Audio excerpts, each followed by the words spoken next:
Dream work and active imagination. Dream work is derived from the Jung's dream analysis.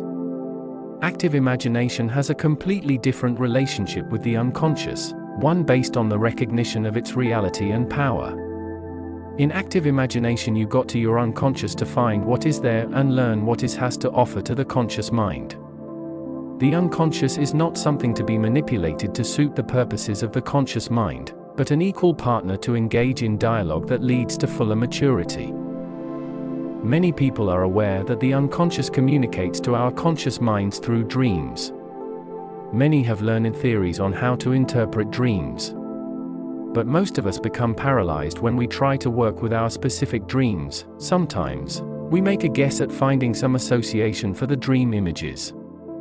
But we lose patience, we sense that we have missed the point. We decide to come back another day and try again, but by then other things have claimed us.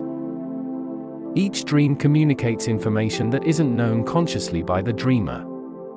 It therefore takes some effort, some stretching of our capabilities, to get a hold on what the dream is representing.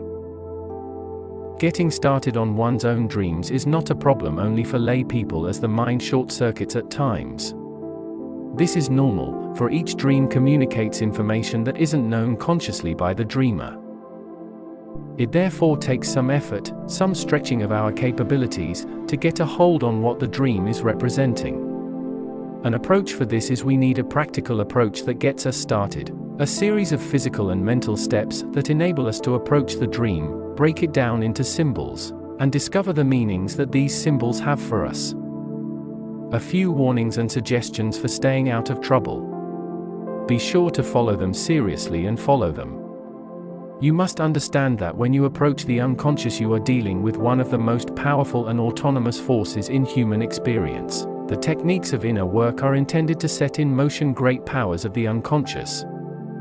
Active imagination is safe if we obey the rules and use common sense, but it is impossible to get in too deep and feel as though we are sinking too far into the unconscious. This should not dissuade you from doing inner work. We are only observing a universal law. Anything that has great power for good can also be destructive if the power is mishandled. If we want to live intimately with the powerful forces of the inner world, we must also respect them.